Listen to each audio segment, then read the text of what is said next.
الشيطان الرجيم بسم الله الرحمن الرحيم إن الله وملائكته يصلون على النبي يا أيها الذين آمنوا صلوا عليه وسلموا تسليما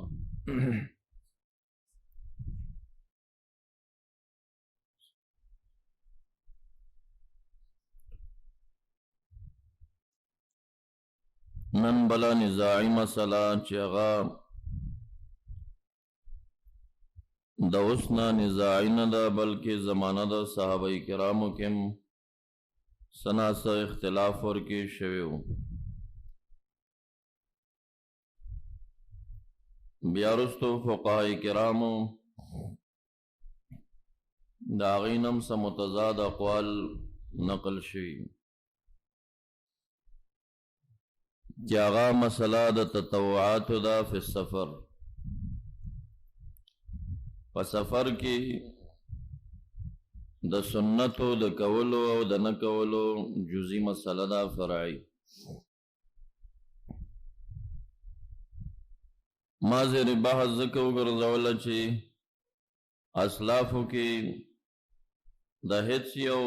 فقہ و محدث پدے باندے قول نشتا چی پا سفر کی سنت نکول سنت دی دا جزیات دا سر کتبو کشتن دی او دا اسلاف و فقہا محدثینو کی دا اچھا قولم دی جماعت تبلیغی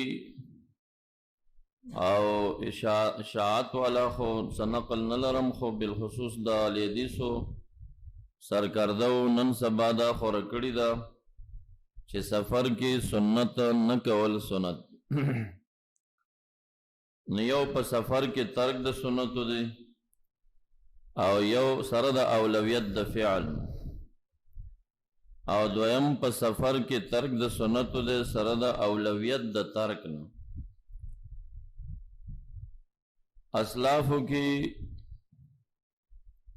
ترک دا سنتو دا جواز قول سر دا اولویت دا فعل نا دا مذہب دا عبداللہ بن عمر رضی اللہ عنہما اغبا سفر کے سنت بعض اوقاتوں کے نکول خداغی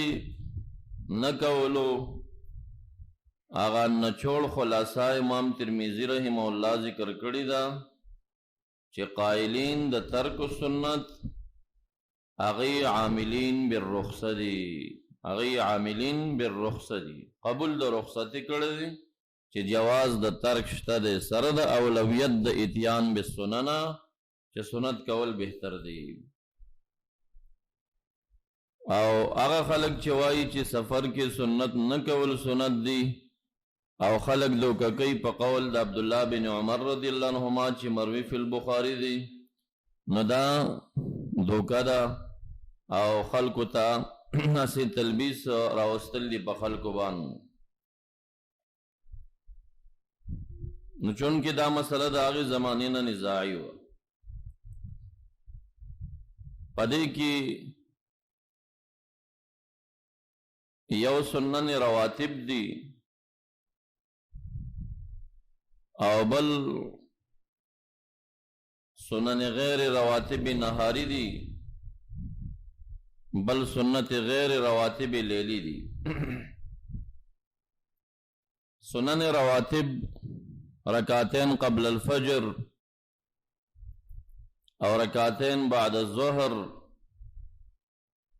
رکعتین بعد المغرب رکعتین بعد العشاء دا دو رکعت دا طول منزون نرستو سوى العصر دمر اختلاف شتا چه دا رکعتین دا ظہر نمخ کے دو دی کسلور دی رواتب کم دی جمہور اموائی چھے سلور دی امامنا دا جمہور ملگر دی امام شافی رحمت اللہ علیہ وی چھے دو دی امام شافی رحمت اللہ علیہ رواتب قبل الظہر دو گنی نو دا آغا پنیز باندے رواتب چھے دی آغا لشو رواتب لشو قوی دلیل دا احناف و دا جمہور دا پارا آغا حدیث دے چی نبی اکرم صلی اللہ علیہ وسلم د 12 رکعاتو ذکر کړیو د هغې تعریف یې کړی دی بیا یې په هغې کې قبل ظهر 4 ذکر کړي دي او دغه 12 بدون د دې نه پوره کېږي هم نه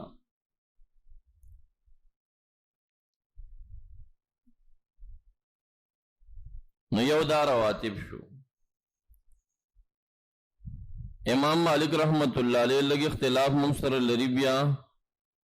پا 4 رکعات قبل العصر کی امام مالک سے متفرد دی وی دادا رواتب ندی جمهور اموی چی دادا زوائد ندی رواتب مؤکد سنت ندی اغلتم امامنا دا جمهور مرگر دی نو یو دا سنت رواتب خبر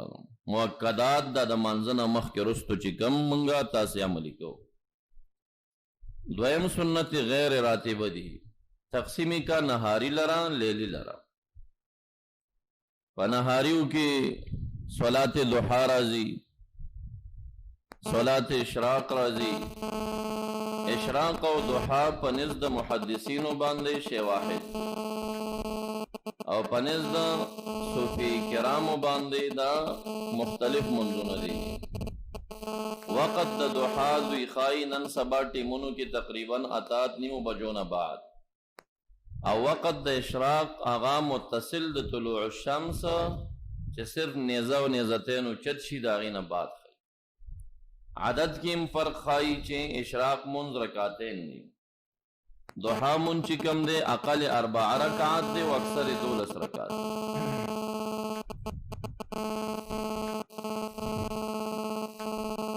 نو دا یاد مازیگر نمخ کی سلور رکاتا دا نهاری شو او غیر رواتب فقول دا جمهور بان او یا رکاتین بعد زوال الشمس اذا زاغت الشمس رکاتین جمهور وی چی دا غیر رواتب دی امام شافی رحمت اللہ علیہ دا رواتب نگر نو دا تطوعات شو نهاری غیر رواتب بل تطوعات دی غیر رواتب لیلی داغی مثال پنزد جمهور باندے 3 رکعات الوتر چاہاگی وتر تا سنت مؤکدہ وائی واجب نگنی وتر تا واجب نوائی سنت مؤکدی گنی او دارنگی تہجد شدش پہ چھے د سلور رکعاتو ناتو پوری یا پا قول د بعضو تر 12 رکعاتو پوری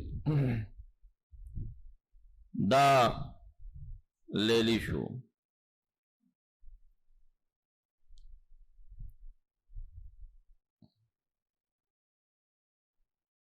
د صحابہ کرامو زمانہ کی چه د ترک د سنتو فی سفر قائلو آغا یوازی عبداللہ بن عمر رضی اللہ عنہما و تاسو تمویل چی آغا د ترک پا مانا د قبول الرخصہ قائل نا پا مانا د اولویت د ترک لکه دوی چی وائی سفر کے سنت نکول سنت دی دا الفاظ د عبداللہ بن عمر سے ابن دی داغا د قول ترجماو نچوڑ امام ترمیزی ذکر کری تاستا پا ورقاتو کے معنی قل کری دی داغا دا قول نچوڑ قبول الرخصہ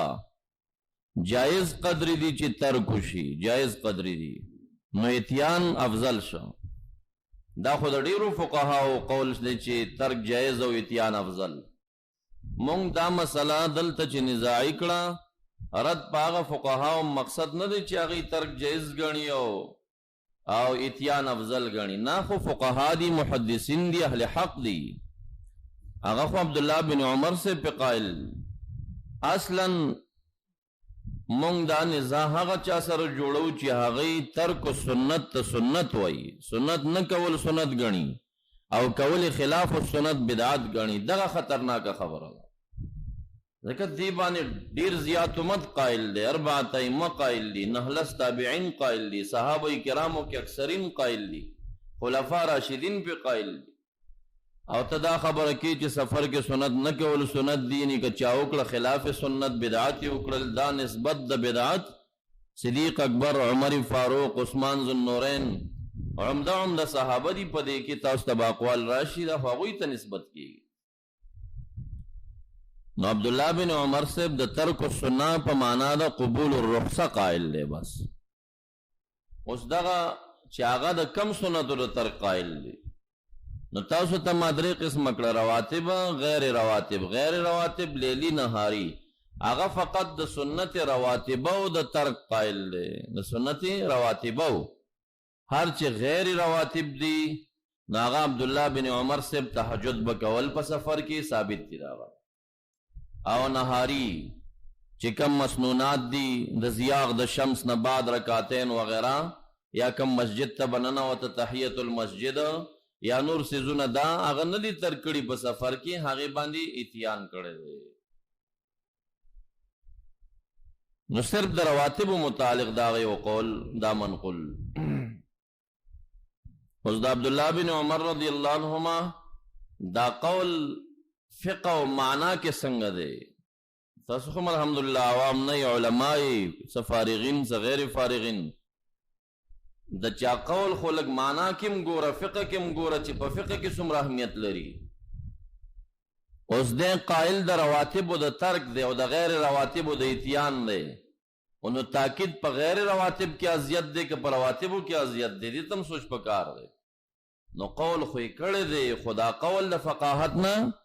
فقی اجتهادی لحاظ سره چې کم دی نو دا درون قول نه دی، درون نه دی فقی لحاظ سره. لکه ظاهر پسې تلل شوي که تاسو ترمیزی کلکه ویلا په اربعه ائمه کې به تاسو ته د فقهاو د قول دروندوالی په څه معلومیږي چې کم قول معنا کې فقه لري او کم نه لري. دې کې امام احمد رحمت الله تعالی علیه ظاهر بین دی، د دو د ظواهرو په فروعي جزئیاتو کې 19-20 فرق دی. بس نس ظاهره پس کلک نخلی او هغه جزئیه پاغي فرع او مسله ثابتයි. بیا د په مقابله کې امام شافعی رحمت الله علیه، امام مالک رحمت الله علیه، امام ابو حنیفه رحمت الله علیه. صحیح ترمذی وایا تا بخکاره معلومه شي چې د دې درې واړو اقوال په فقه کې امام ابو حنیفه رحمت الله علیه ته نشي رسیدي. هغه چې څومره جوور کوش شوی دی نه دی کوش شوی. په دې دوه کې بیا د امام مالک سے فقاهت تر دوی فقه نه رسی او بیا امام احمد سب د امام شافعی رحمت الله علیه فقه ته نشي رسیدي. نو عبداللہ بن عمر رضی اللہ عنہما قول شتا بخاری کی مونږ لیدلی دی، خدا هغه رواتب پورې تعلق لري، غیر رواتب د اتیان قائل دی. او دویمه دا ده چې دا د رواتب ترک قولی چې کړي په معنا د قبول الرخصه د امام ترمذی په قول کړي، نه په معنا د اولویت د ترک سره لکه دوی چې ته کوم اخذ کړي. او خپل قول د عبداللہ بن عمر رضی اللہ عنہما د فقه په لحاظ سره درون ځکه نه دی چې غیر رواتبو کې ترک کول او رواتبو کې او په غیر رواتبو کې اتیان سره د دې نه چې تاکیدات په رواتبو کې اذیت دي د غیر رواتب نه.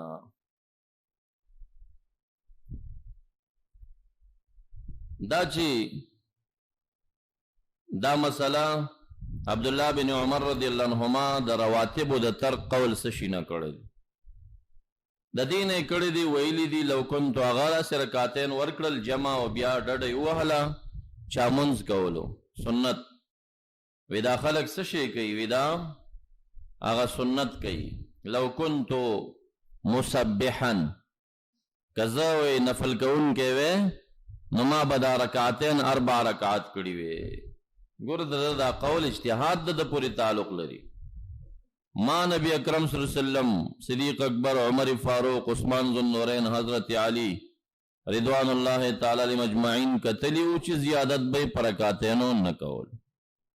دا قول د عبداللہ بن عمر سبنا مروی دی، یعنی قبول د رخصتی کړی دی، ترک جایز ګڼل دی. دا قول د عبداللہ بن عمر رضی اللہ عنہما چې دا اقوال استدلالاتو د منکرین نه دی، د سنتو په سفر کې مختلف طریقو باندې مجاب دی. یو دا چې عبداللہ بن عمر رضی اللہ عنہما عمر سمرو او د سفرات د نبی علیہ السلام سره لږ کړي کډیر کړي. نبی علیہ السلام چې دنیا نزی د عبداللہ بن عمر رضی اللہ عنہما عمر اتلس کال دی، عمری اتلس کال دی. د هجرت په 18 میاشت سفرونه د غزواتو شروع شوي دي، نو 10 کاله د هجرت 8 کاله داغې نه وباسانو پاتې سو شو 9 کاله. د نبی اکرم صلی الله علیه وسلم اولین سفر چې بدر ته شروع کیږي عمر د عبدالله بن عمر صاحب 9 کاله دی. د 9 کالو ماشوم څوک سفر ته بوزي، همدا وجه و چې د بدر غزا ته روانو په لاره کې نبی اکرم صلی الله علیه وسلم ماشومان ستنول، عبدالله بن عمر رضی الله عنهما یې واپس که وی ته ماشوم جهاد ته مزه. احد غزا ته چې دی روانو نبی اکرم صلی الله علیه وسلم ماشومان ستنول، عبدالله بن عمر رضی الله عنهما د لارې نه ستون کوي ته ماشوم مزه. یو د عمر په لحاظ سره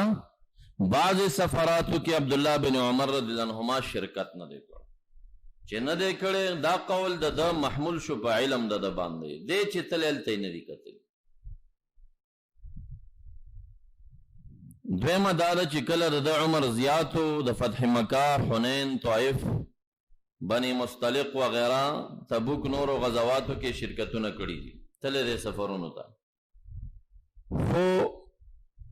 هغه غزوات دومره ګڼ تعداد کې وو، مثلا د فتح مکی کې 10,000 صحابه شرکت لري. دا مسجد چې ډیر زیات خلک راواخلي 500 نفر راخلي، په 500 نفرو کې چې کله دا مسجد کې جلسه جوړوي، سپینګری مشران هم د دې معلومات نشي کولای چې امام او شیخ مون څنګه وکړو، څنګه یې ونه کړو، رکعات یې څومره وکړو، څومره یې ونه کړو.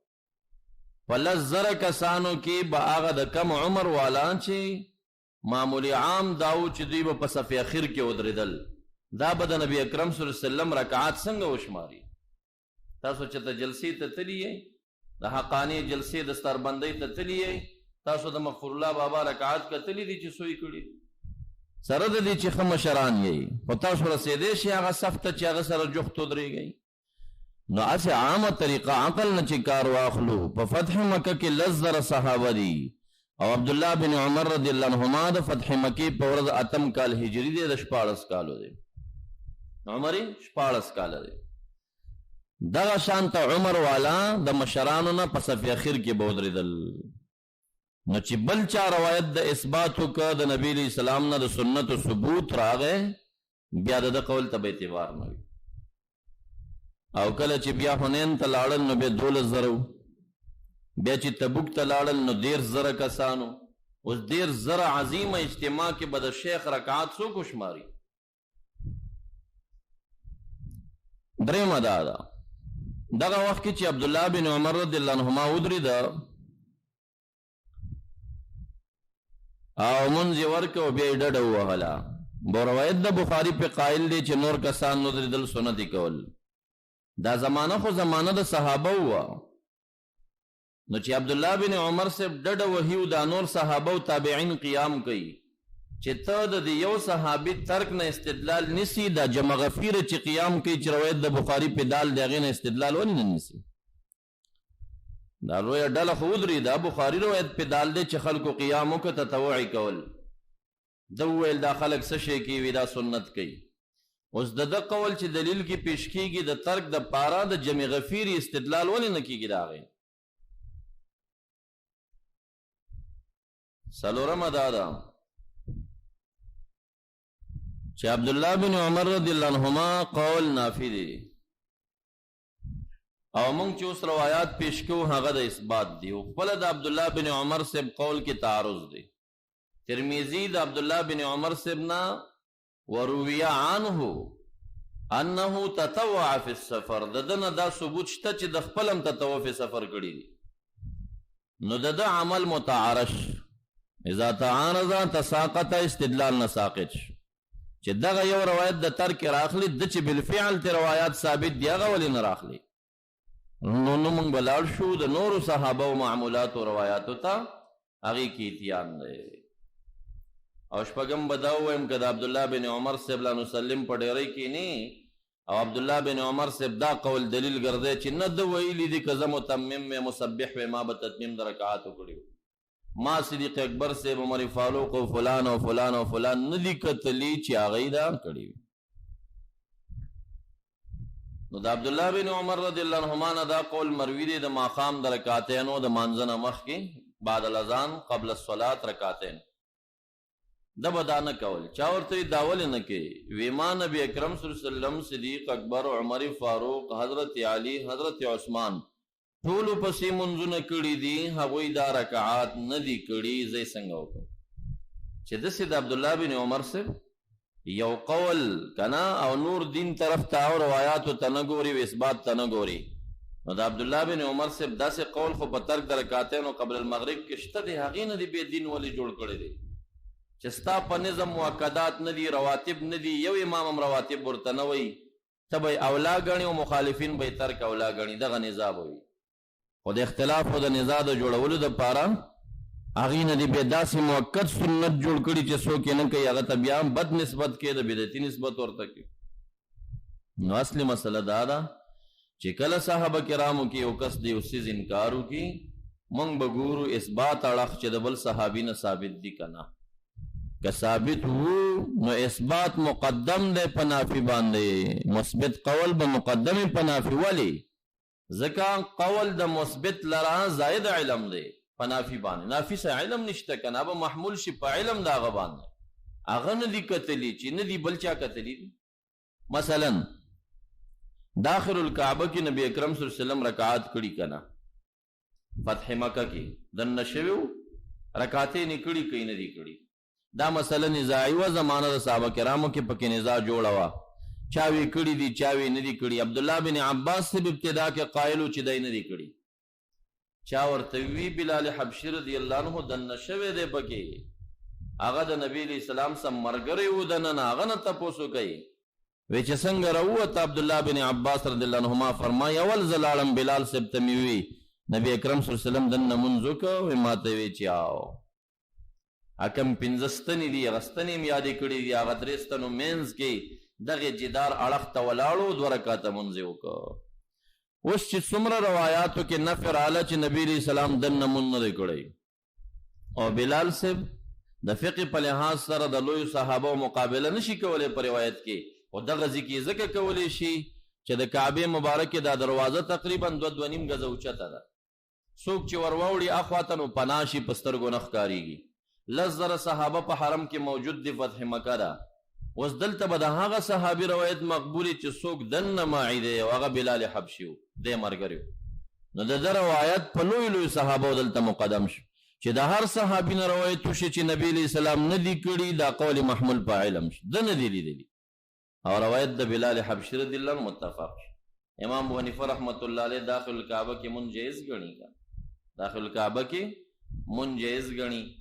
او ائمه کې جمهور داري دا یو امام قول می داسې پیدا کړ چې فرایض پکې جایز نه دي نوافل جایز دي قول کړي دي خو د فقاهت نه لري دي فقاهت نه لري دي ولی ځکه نوافل او فرایض په شرطیت د استقبال القبله کې متحد دي داسې خو نه ده چې ګینې فرض په شرط د استقبال د قبلې دی او ګینې نفل د قبله ورکې شرط نه ده دا خو نه ده دواړو کې قبله شرط ده چې دواړو کې قبله شرط ده چې نوافل وشو نو فرایض هم کېدی شي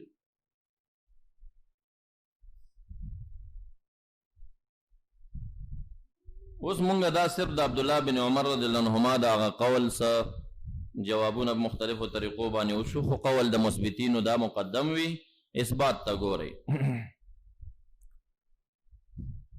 نبی اکرم صلی الله علیه وسلم نه پر روایت صحاح حسان سره ثابت دي چې دا رکعتین قبل الفجر کړي دي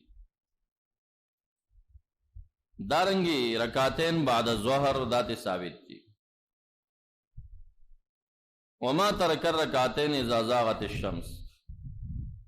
چې هغه مونږ غیر رواتب ګڼو او شوافعي رواتب ګڼي ورکعتین بعد المغرب ورکعتین بعد العشاء فی السفر دا یې همیش کړي دارنګي ثابت دي تطوع فی السفر دا کم دي چې تطوع راځي دا قبلها و بعدها رواتب یادي عن عمر وعلي وعبد الله بن مسعود وجابر بن عبد الله وانس بن مالك وابن عباس وابو ذر رضوان الله تعالى اجمعين انهم كانوا يسافرون فيتطوعون قبل المكتوبة وبعدها دی رواتب سنن کړي دي. د دومره صحابه په مقابله کې د عبد الله بن عمر رضی الله عنه قول به څومره اهمیت ولري. قضا ثبت په تابعینو کې عن القاسم بن محمد واسود بن يزيد والحارث بن سويد وعطاء بن ابي رباح وطاووس والشعبي ومكحول والحسن البصري والنخعي ابراهيم نخعي وعروة بن الزبير وعمر بن ميمون وجابر بن زيد وابو وائل انهم كانوا يتطوعون في السفر. دا قول مالك والشافعي واحمد بن حنبل واسحاق وابي ثور وابي حنيفه. نصلور واړه امامان متفق دي چې اتيان افضل دی. زمونږ د فقه حنفي څخه بعض فقها یو قول لري، هغه دا وایي چې حالت د سیر کې ترک کې دی شي او په حالت د اقامت د سفر کې اتيان کولی شي. خو د هغې خبرم قبول د رخصت باندې به حمل وي. ته سفر ته رواني لاهور ته، هلته ستا لس شپې دي، نو ته هلته چې مقیم نه یي، لس شپې خو اقامت نه وي. هلته چې پروت دا د حالت د اقامت دی، دا چې ځې او راځې دا د حالت د سیر دی، نو وایي په حالت د سیر کې ترک جایز دی. زمونږ فقه حنفي دې ته زور ورکوي، او په حالت د اقامت د سفر کې بیا اتيان پکار دی. روایت مرفوعه فی ذلک الباب. اول رکعتین د فجر دی، ثابت دی د نبی اکرم صلی الله علیه وسلم نه فی السفر.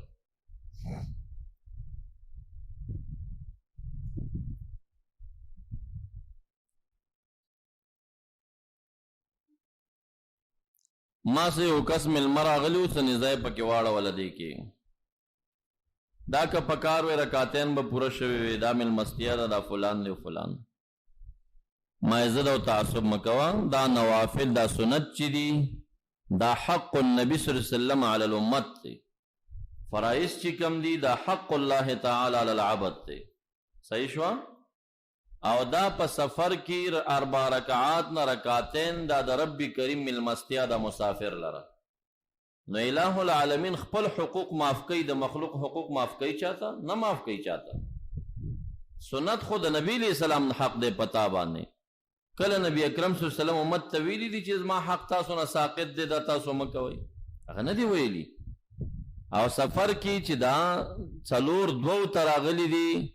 دا خالق داسې کړي دي لا جناح علیکم ان تقصروا من الصلاة. نو خپل حق کم که درته، ته مسافری په تکلیف کې وای، خپل حق در باندې کم که. د محمد مصطفی حق په امت نه دی کم کړي. که هغه دا خپل حق کمول یې موږ ته به شریعت کې ویلي وی او دا خبره به ثابته کړي وي چې سفر کې تاسو سنن مکوئ، او یا به خپله نه کولې امت ته به دا ښودلي وي، بلکې خپله یې معاملې کړي دي. خو سړی داسې زدي شانو مېلمه و وی نه نو چې هر کله فرض کمیږي نو سنت ولې نه کمیږي؟ هلکه مې تا پوی مې کړې چې فرض خالق کم کړي، خپل حق کم کړی. سنت جدا شی دی، هغه د نبی اکرم صلی الله علیه وسلم په امت باندې حق دی، هغه خالق نه دی کم کړی. کئی کم کڑی نہ سو خایا بس ویچی فرض کمیگی نو سنت با خاما خامونگا پریدو میں خواہ سفر کے سنت نشتوی نا میں فرض بسنگا کہنے تو تڑا میں دا سنگ چی فرض کی گی دا سے بکوم کنا میں چی نت دیو تڑا بیا بسکے لاسونا بکم زیگ دی بس مذہبون دی نا نامن الان دی با ایک دم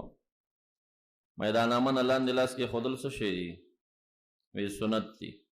میں سفر کی سنت نشتا لاس با پکی زوڑن نیسی